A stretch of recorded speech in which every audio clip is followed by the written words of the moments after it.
Namaskar, welcome again. Today's we have the topic post-operative care. Post operative care के बारे में हम जानेंगे एंड पोस्ट ऑपरेटिव केयर कौन कौन सी होती है, इनका क्या पर्पस होता है और कौन कौन सी केयर है जो कि हमको मेंटेन करनी चाहिए, इसका क्या क्या फेसेस होते हैं पोस्ट ऑपरेटिव केयर में। पोस्ट ऑपरेटिव केयर का आपका गोल्स क्या होता है, पीएसयू का आपका क्या क्या केयर होती है उसके बारे में हम देखेंगे और नर्सिंग असिस्टेंट और नर्स का ऐसे क्या रोल होता है। कॉमन पोस्ट ऑपरेटिव कॉम्प्लिकेशन क्या क्या हो सकते हैं उसके बारे में देखेंगे। प्रिवेंशन एंड मॉनिटरिंग स्ट्रेटेजीज के बारे में जानेंगे। Discharge criteria and patient education देखेंगे। Post discharge care and recovery के बारे में जानेंगे। समरी है इसका टेक और इसका समरी देखेंगे, राइट। तो चलिए हम पीपीटी को प्रेजेंटेशन को शुरू करते हैं। Okay, so what is the post-operative care? Post-operative care is crucial period following surgery, focus on promoting healing and preventing complication. This multidisciplinary approach is essential for optimal patient outcome and reducing hospital stays. Alright, so post-operative care is the crucial period following surgery. This is the crucial period होता है, crucial time of period होता है following the surgery. Focus on the promoting, जो कि आपका focus करता है promoting and healing and preventing complication. जो भी सर्जरी के आफ्टर सर्जरी के बाद आपके कुछ भी कॉम्प्लिकेशन ना हो, प्रमोट उसको हीलिंग को प्रिवेंट करता है आपका कॉम्प्लिकेशन को। As well as this multidisciplinary approach is essential for the optimal patient. ये जो मल्टीडिसिप्लिनरी अप्रोच है, this is the essential for optimal patient outcome and reducing hospital stay, जो कि पेशेंट के आउटकम को इंक्रीज करती है और आपका पेशेंट के एंड रिड्यूस करती है आपके हॉस्पिटल के स्टे को, right. So in simple language में देखा जाए तो पोस्ट ऑपरेटिव केयर आपकी एक इम्पोर्टेंट होती है और पोस्ट ऑपरेटिव केयर ओवरऑल आपका हीलिंग पे, प्रिवेंटिंग पे और आपको प्रमोटिंग पे काम करती है। आपको कॉम्प्लिकेशन को प्रिवेंट करने के लिए पोस्ट सर्जरी के बाद आपको जो भी कॉम्प्लिकेशन है वो ना हो, और इसमें मल्टी डिसिप्लिनरी अप्रोच होती है जो कि ऑप्टिमम आपके पेशेंट आउटकम को और हॉस्पिटलाइजेशन को रिड्यूस करती है, ताकि जल्दी से जल्दी आप केयर प्रोवाइड करके मेडिसिन लेके और जल्दी से जल्दी आपका रिकवरी होकर के आप घर पर जा पाओ, आपका डिस्चार्ज हो पाए। तो जितनी भी केयर आती है ऑपरेशन के बाद, इस सारी चीज़ों को पोस्ट ऑपरेटिव केयर में इंक्लूड किया जाता है। अब इसका आपका पोस्ट एनेस्थेटिक रूम में हम लेते हैं और पेशेंट को पोस्ट ऑपरेटिव केयर देते हैं, जिसका उद्देश्य क्या होता है, क्या इसका पर्पस होता है। तो हेल्थ को प्रमोट करने के लिए, रेस्पिरेटरी फंक्शन को प्रमोट करने के लिए, कार्डियोवैस्कुलर फंक्शन को प्रमोट करना, रीनल फंक्शन को प्रमोट करना, न्यूट्रिशन एंड एलिमिनेशन को प्रमोट करना, फ्लूइड एंड इलेक्ट्रोलाइट को प्रमोट करना और वुंड हीलिंग को प्रमोट करना, एनकरेज करना, रेस्ट एंड कंफर्ट के लिए एनकरेज करना, मूवमेंट एंड एम्बुलेशन के लिए, and preventing post operative complication such as infection और पोस्ट ऑपरेटिव कॉम्प्लिकेशन से प्रिवेंट करना। So this is the post operative care, right. And definition of the post operative care and phases of post operative care. Here is the first immediate phase. Immediate phase जो होता है, first phase होता है, this is the immediate recovery phase and require intense nursing care. ये आपका immediate nursing आपका recovery phase होता है और intense nursing care की इसमें requirement होती है। Post anesthetic care unit PACU, stabilization and intensive monitoring। इस रूम में आफ्टर इमीडिएट आपको फर्स्ट फेज में आपको पोस्ट एनेस्थेटिक रूम में लेते हैं आपको सर्जरी के बाद, और इसमें एनेस्थेसिया यूनिट में लेने के बाद पेशेंट को कुछ समय के लिए एनेस्थेसिया से रिकवरी करने के लिए एनेस्थेसिया रूम में रखते हैं। इट इज लोकेटेड, ये आपका जस्ट ऑपरेशन थिएटर के साइड में ये आपका लोकेटेड होता है। The PSU is kept quite clean and free of the unnecessary equipment. ये जो एरिया होता है कीप क्वाइट होता है एंड क्लीन होता है, फ्री ऑफ अननेसेसरी इक्विपमेंट होता है। पोस्ट एनेस्थेसिया केयर यूनिट जो होती है वो दो फेज में डिवाइड होती है। फर्स्ट फेज जैसा कि अभी हमने देखा, सो phase first is the immediate recovery phase, require intensive care, must be vigilant in the frequent every 15 minutes। और एवरी 15 मिनट में हमको पेशेंट को विजिट करना होता है, पेशेंट को हमको सुपरविजन में रखना होता है, मॉनिटरिंग ऑफ द पेशेंट की पल्स, रेस्पिरेशन रेट और ब्लड प्रेशर को हमको, पल्स ऑक्सीमेट्री, ईसीजी को हमको मॉनिटर करना होता है इस फेज में। सेकंड फेज आता है आपका intermediate phase, hospital stay with the continue monitoring and progressive recovery. इस फेज में पेशेंट आपका हॉस्पिटल में स्टे होता है विथ कंटिन्यूसली उसकी मॉनिटरिंग होती है और प्रोग्रेसिव उसकी रिकवरी को, उसको हम प्रोग्रेसिव कितना हो रहा है रिकवरी को वो हम चेक करते हैं। So phase second post anaesthesia care is the reversal for the patient who require less frequent observation and less nursing care. Phase 2 में क्या होता है, phase 2 this is the post anaesthesia care is reversal for patient who require less frequent observation and less nursing care.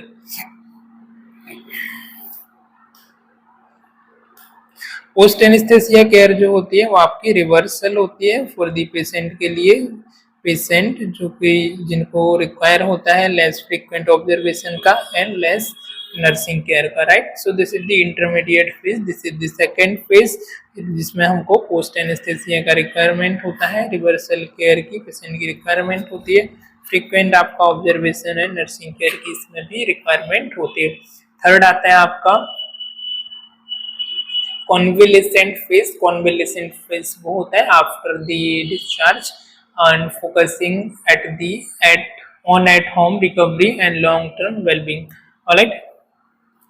So third phase में patient आपका discharge हो जाता है, discharge होने के बाद हम इसमें फोकस करते हैं on a long time home recovery के बारे में, पेशेंट की जो घर में रह करके कैसा उसका रिकवरी हो रहा है, क्या क्या उसका मेडिसिन चल रहा है, तो recovery and long term wellbeing के बारे में हम इसमें फोकस करते हैं, ओवरऑल पेशेंट की कंप्रिहेंसिव हेल्थ के बारे में।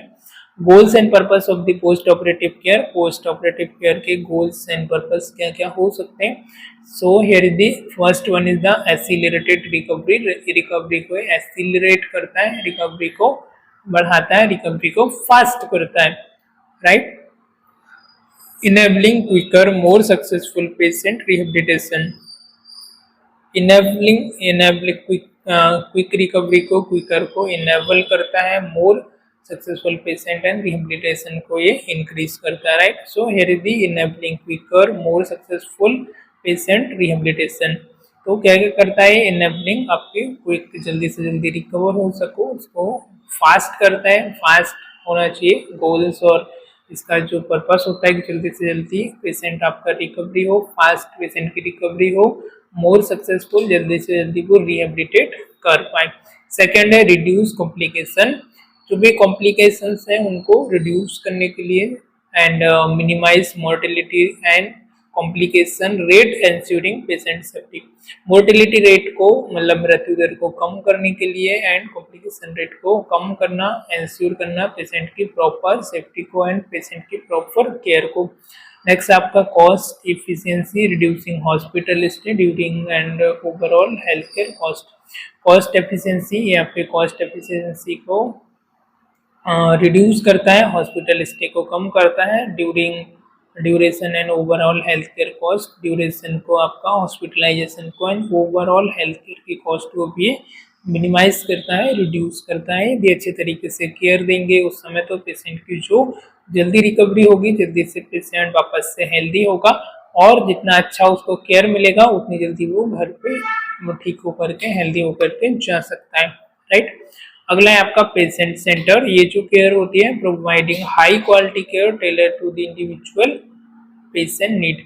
अब इसमें हाई क्वालिटी ऑफ केयर को हम प्रोवाइड करते हैं एज पर पेशेंट की नीड के according, individual to individual, patient to patient, as per patient की नीड है डिफरेंट आपकी हो सकती है, और डिफरेंट टाइप के हम केयर पेशेंट को प्रोवाइड करते हैं।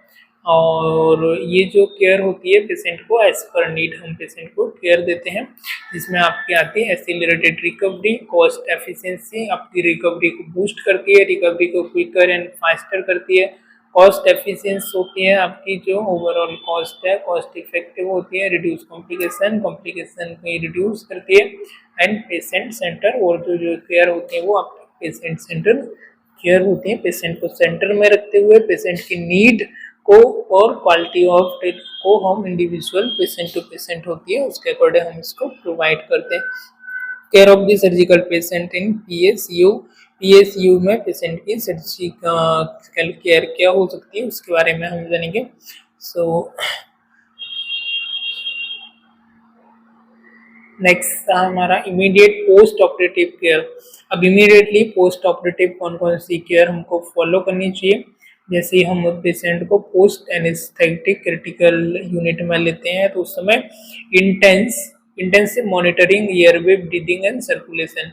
अब एबीसी में क्या क्या होता है आपका, इंटेंस आपको मॉनिटरिंग, शार्प आपको मॉनिटरिंग रखना पड़ेगा सुपरविजन में पेशेंट को, पेशेंट का एयरवे ब्रीदिंग और सर्कुलेशन, आपको पेशेंट का रेस्पिरेटरी रेट चेक करना पड़ेगा, ब्रीथिंग रेट चेक करना पड़ेगा, ऑक्सीजन का सैचुरेशन कितना है O2 का वो चेक करना पड़ेगा, ब्लड प्रेशर, सर्कुलेशन आपको देखना होगा कि तीन चीज़ों पे हमको मेन फोकस करना होता है। जैसे पेशेंट को हम पीएसीयू रूम में लेते हैं, फ्रीक्वेंट वाइटल साइन आपको फ्रीक्वेंटली चेक करना होता है, स्पेशली ऑक्सीजन का सैचुरेशन, पल्स और रेस्पिरेशन डायरेक्ट आपको मॉनिटर पुट ऑन करना होता है, right. Pain and anxiety management, pain और एंजाइटी को मैनेज करना using appropriate analgesia, appropriate analgesia का यूज करके पेन और एंजाइटी को मैनेज करना। सर्जिकल साइट आपका observation for the bleeding and dressing integrity, जहाँ पर भी सर्जरी हुई है उसको सर्जिकल साइट को ऑब्जर्व करना, वहाँ पर सर्जिकल साइट को ब्लीडिंग एंड ड्रेसिंग और इंटीग्रिटी को मेंटेन करना, right. Surgical site observation for the bleeding and dressing integrity, bleeding and dressing की इंटीग्रिटी उस लोकेशन पर सर्जिकल साइट पर चेक करना, वहाँ पर ड्रेसिंग प्रॉपर है नहीं है, ब्लीडिंग्स वगैरह कितना क्या हो रहा है उसको चेक करना, good it, sorry. Here is the nursing assessment and management. First आपका respiratory, second है cardiovascular, third है neurological and fourth है mobility. First respiratory, maintain airway patency, oxygen therapy, prevent hypoxia. तो रेस्पिरेटरी में आपका नर्सिंग मैनेजमेंट क्या होगा, first है एयरवे को मेंटेन करना, एयरवे पेटेंसी को चेक करना, एयरवे उसका क्लोज तो नहीं है, राइट, सिक्रेशन वगैरह तो नहीं है, प्रॉपर पेशेंट ऑक्सीजन ले पा रहा है नहीं ले पा रहा, नहीं यदि ले पा रहा है ऑक्सीजन उसका लेस देन रिक्वायरमेंट है, कम आ रहा है, तो उसमें हमको जो भी ऑक्सीजन थेरेपी है वो पेशेंट को प्रोवाइड करना, नेजल कैनुला हो गया, आपका ऑक्सीजन मास्क हो गया, जो भी एज पर पेशेंट की नीड के अकॉर्डिंग रिक्वायरमेंट है वो प्रोवाइड करना होता है। हाइपोक्सिया को प्रिवेंट करना होता है बिकॉज ऑफ पोस्ट ऑपरेटिव में एयरवे पेटेंसी मस्ट होती है, एबीसी का सर्कुलेशन जो होता है वो मॉनिटर करना नेसेसरी होता है, इम्पोर्टेंट होता है। सेकंड है कार्डियोवेस्कुलर में बीपी चेक करना, बीपी डिक्रीज है तो फिर आईवी फ्लूइड लगाएंगे हम, या फिर एज पर डॉक्टर फिजिशियन का ऑर्डर के अकॉर्डिंग हम फॉलो करेंगे, right. So blood pressure check करना, हार्ट रिदम चेक करना, urine output, detect shock and haemorrhage को भी चेक करना, एक्सेसिव ब्लीडिंग की वजह से शॉक एंड हेमरेज होने के चांसेस भी हो सकते हैं, राइट। नेक्स्ट थर्ड वन है आपका न्यूरोलॉजिकल में असेस करना कॉन्शियसनेस, पेशेंट आपका कॉन्शियस है, ओरिएंटेड है, एंड मॉनिटर सेंसरी फंक्शन, जो भी सेंसरी फंक्शन है उनको मॉनिटर करना, and mobility, encourage early mobilisation to reduce complication, patient को अर्ली मोबिलाइज करना ताकि फर्दर ऑन बेड रहने से उसको और कोई कॉम्प्लिकेशन ना हो, उसके लिए पेशेंट को मोबिलाइज करने के लिए एनकरेज करना, रेंज ऑफ मोशन एक्सरसाइज के बारे में बताना, उसको एक्सरसाइज करने के लिए एनकरेज करना और इंस्ट्रक्ट करना। नेक्स्ट है कॉमन पोस्ट ऑपरेटिव कॉम्प्लिकेशन। अब आफ्टर सर्जरी के बाद कौन कौन से कॉम्प्लिकेशन है जो हो सकते हैं पोस्ट ऑपरेटिव में। सो फर्स्ट है शॉक एंड हेमरेज, शॉक होना पेशेंट को ड्यू टू ब्लड लॉस होने की वजह से, एक्सेसिव फ्लूइड लॉस होने की वजह से शॉक एंड हेमरेज हो सकता है due to significant blood loss और फ्लूइड इम्बैलेंस, राइट। पेशेंट को शॉक हो सकता है फ्लूइड लॉस होने की वजह से और फ्लूइड का इम्बैलेंस होने की वजह से। DVT and pulmonary embolism next है, increase risk from the immobility post surgery, increase होना रिस्क ऑफ आपका इमोबिलिटी एंड पोस्ट सर्जरी के बाद आपका एक जगह पर आपका मूवमेंट को रिस्ट्रिक्ट होने की वजह से इमोबिलिटी होना, इमोबिलाइज होना, पोस्ट सर्जरी के कॉम्प्लिकेशन आपके हो सकते हैं। नेक्स्ट है urinary retention caused by the opioid use in anaesthesia effect, right. Urinary retention होना cause by the opioid use होने की वजह से, एनेस्थेसिया के इफेक्ट होने की वजह से समटाइम यूरिनरी रिटेंशन भी हो सकता है, बाद में हालांकि नॉर्मल हो जाता है, बट कुछ समय के लिए आपको हो सकता है। पल्मोनरी इशू होना, पल्मोनरी इशू में आपका atelectasis, pneumonia and aspiration risk, alright. So atelectasis होना, निमोनिया हो सकता है एंड एस्पिरेशन रिस्क भी हो सकता है। तो this is the pulmonary issue, lung से रिलेटेड आपको डिसीज होना, ब्रीथिंग से रिलेटेड आपको डिसीज होना like atelectasis, pneumonia and aspiration risk, alright. Next है आपका प्रिवेंटिव एंड मॉनिटरिंग स्ट्रेटजीज। आप इसे कैसे प्रिवेंट कर सकते हैं, क्या क्या इसकी प्रिवेंटिव एंड मॉनिटरिंग स्ट्रेटजीज होना चाहिए। सो here is the just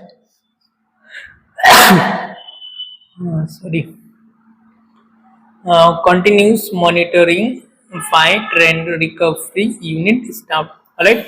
So continuous monitoring by trained recovery unit staff, continuously monitor करना, जो भी आपका यूनिट स्टाफ है, ट्रेंड आपकी नर्स है, वो होनी चाहिए, और कंटिन्यूसली आपको मॉनिटर करना पेशेंट के वाइटल स्टेटस को, पेशेंट की कंडीशन को, ABC को मॉनिटर करना, पोस्ट ऑपरेटिव जो भी नीड है उनको मॉनिटर करना। Next, use of incentive spirometry to prevent atelectasis. Incentive spirometry का यूज करना टू एटेलैक्टिस को प्रिवेंट करने के लिए। स्पायरोमेट्री का यूज करने से जो लंग्स की कैपेसिटी है वो ऑनगोइंग रहती है, एक्सरसाइज आपकी होती रहती है, ड्यू टू एटेलैक्टिस नहीं होता। अदरवाइज यदि लंग्स की एक्सरसाइज नहीं होगी, डीप ब्रीथिंग एक्सरसाइज नहीं होगी, तो जो एल्वियोलाई है वो नेक्रोस होना शुरू हो जाती है, इसको एटेलैक्टिस बोला जाता है, और लंग्स की जो कैपेसिटी है ऑक्सीजन को इनहेल करने की, एक्सेल करने की, ब्रीथिंग की, वो लेस हो सकती है। नेक्स्ट आपका mechanical DBT, deep vein thrombosis. This is the prophylaxis such as calf compression device, right? So mechanical DBT में आपका आ जाता है प्रोफाइलेक्सिस, जो हम यूज करते हैं, जैसे कि आपका काफ कंप्रेशन डिवाइस हो गया एक्सेट्रा, जो कि डीबीटी के अंदर आता है। Early ambulation and physiotherapy, patient को जल्दी से जल्दी एम्बुलेट कराना, पेशेंट को फिजियोथेरेपी प्रोवाइड करना to enhance circulation and lung function and आपका लंग फंक्शन को, सर्कुलेशन को इन्हांस करने के लिए पेशेंट को फिजियोथेरेपी देना, पेशेंट को एक्सरसाइज कराना, और पेशेंट को मूवमेंट कराना ज़्यादा से ज़्यादा, ताकि जल्दी से जल्दी रिकवरी हो सके। Just minute. नेक्स्ट आपका main discharge criteria in patient education, right. So stable vital in case cardiovascular, pulmonary and neurological status stable, typically 2 to 4 hours post operative। Post operative के 2 से 4 घंटे बाद टिपिकली वाइटल साइन पेशेंट के दी stable है, like उसका cardiovascular, उसका blood pressure, heart rate सब stable है, ब्रीथिंग ऑक्सीजन उसका नॉर्मल है, neurological patient conscious and oriented है। तो उस केस में हम पेशेंट को क्या करते हैं, पेशेंट यदि कॉन्शियस ओरिएंटेड है, कार्डियोवास्कुलर, हम उसको केयर प्रोवाइड करते हैं, न्यूरोलॉजिकल उसका स्टेटस को हम चेक करते हैं, कॉन्शियस ओरिएंटेड होना चाहिए पेशेंट, कार्डियोवास्कुलर उसका हार्ट रेट है वो बराबर चलना चाहिए, रेस्पिरेशन रेट है वो नॉर्मल होना चाहिए, पल्स रेट है वो नॉर्मल होना चाहिए। इसके लिए हम पेशेंट को, उसके बाद हम उसे डिस्चार्ज कर सकते हैं। तो ये सारे वाइटल यदि स्टेबल है तो पेशेंट आपका फिट है, राइट। नेक्स्ट आता है आपका फंक्शनल एबिलिटी। फंक्शनल एबिलिटी में आपको चेक करना है ability to protect airway breathing independently, drink fluid and urinate, right. So ability to protect airway, functional ability में एबिलिटी टू प्रोटेक्ट एयरवे को प्रोटेक्ट करने के लिए एबिलिटी होना चाहिए। ब्रीथ इंडिपेंडेंटली, पेशेंट आपका इंडिपेंडेंटली ब्रीथ कर पाए, एंड ड्रिंक फ्लूइड, पेशेंट जो है वो प्रॉपर फ्लूइड ड्रिंक कर पाना चाहिए, प्रॉपर यूरिनेट करना चाहिए, मतलब कि जो एक्टिविटी ऑफ डेली लिविंग है ATL है वो खुद से परफॉर्म करना चाहिए। फंक्शनल एबिलिटी उसकी बेटर होना चाहिए। एबिलिटी टू प्रोटेक्ट एयरवे को वो खुद से ब्रीथ कर पाए, breathe independently, drink water and fluid and urinate भी खुद से कर पाए, इतना वो कैपेबल हो। राइट। एंड वुंड केयर, उसकी जो वुंड केयर है, educate on the proper wound care, sign of infection and medication adherence. तो पेशेंट को वुंड केयर के लिए प्रॉपर पेशेंट को साइट ऑफ, जिधर भी आपका साइट ऑफ इंसिजन है, साइट ऑफ सर्जरी है, वहां पर पेशेंट की जो वुंड की केयर है वो प्रॉपर होना चाहिए। साइन ऑफ इन्फेक्शन, वहां पर आपका कोई इन्फेक्शन का साइन नहीं होना चाहिए। एंड मेडिकेशन एडिरेंस, पेशेंट को जो है वो आपको मेडिकेशन को कंटिन्यू लेने के लिए पेशेंट को बोलना है। इसके अलावा पेशेंट को वुंड केयर के बारे में, साइन ऑफ इन्फेक्शन के बारे में पेशेंट को बोलना है। राइट। नेक्स्ट आपका फंक्शनल एबिलिटी। फंक्शनल जो एबिलिटी है पेशेंट की, एबिलिटी टू प्रोटेक्ट एयरवे को प्रोटेक्ट करने की एबिलिटी, ब्रीथ इंडिपेंडेंटली, पेशेंट आपका इंडिपेंडेंटली ब्रीथ करना चाहिए। Drink fluid, patient proper fluid करना चाहिए, ड्रिंक कर पाए और यूरिनेट कर पाए। Next is the follow up. Follow up में आपका guidance on activity restriction, follow up, appointment and when to seek urgent help. Right. Patient को फॉलोअप लेना, guidance on the activity restriction, activity restriction होना, पेशेंट को फॉलोअप लेना, अपॉइंटमेंट फिक्स करना, और patient को मेडिकेशन के बारे में गाइड करना, फॉलोअप के बारे में, how to take medication, encourage करना एक्सरसाइज के बारे में, फिजिकल एक्टिविटी के बारे में, और सारी चीज़ों के बारे में उसको बताना। Next post discharge care and recovery. तो continue wound monitoring and pain management at home, और पोस्ट डिस्चार्ज के बाद कंटिन्यूसली वुंड को मॉनिटर करना, पेन मैनेजमेंट को चेक करना, और होम केयर को प्रॉपर तरीके से मेंटेन करना ताकि कंटिन्यूस उसकी वुंड हीलिंग हो। Emphasise on the nutrition and hydration for the optimal healing. Optimal healing के लिए पेशेंट को एम्फेसाइज करना, न्यूट्रिशन प्रॉपर लेने के लिए, हाइड्रेट प्रॉपर होने के लिए, ताकि उसकी जो हीलिंग कैपेसिटी है वो इंक्रीज हो पाए, रैपिड उसकी फास्ट रिकवरी हो पाए। राइट। नेक्स्ट है आपका awareness of potential complication, fever, swelling, unusual discharge. Alright. So awareness होना पोटेंशियल ऑफ द कॉम्प्लिकेशन, क्या क्या उसको कॉम्प्लिकेशन हो सकते हैं उसके बारे में you have to aware about that, like fever, swelling, unusual discharge, leverage support from the caregivers and engage in the physical therapy as needed। leverage support from the caregivers, जो caregivers है उनकी support को leverage करना, उसको increase करना, proper उसको physical और emotional support देना। Engage in the physical therapies में इंगेज कराना, इफ इन केस नेसेसरी है तो एक्सरसाइज वगैरह प्रॉपर तरीके से उसको प्रोवाइड करना। And finally here is the summary. Let's sum up quickly. And key takeaways for the effective operative care. First is the multi-phase care. You have to implement the multi-phase care, critical for the patient safety and comprehensive recovery. It is the critical for patient safety and comprehensive recovery. Vigilant monitoring, prevent serious complication and ensure early prevention. You have to prevent serious complication and ensure early interventions. Patient empowerment, early mobilization and education significantly improve long-term outcome। Right। So early mobilisation and education, आप patient को यदि early mobilise करेगा, patient को proper हम educate करेंगे तो significantly ये improve करता है आपके लॉन्ग टर्म आउटकम के लिए।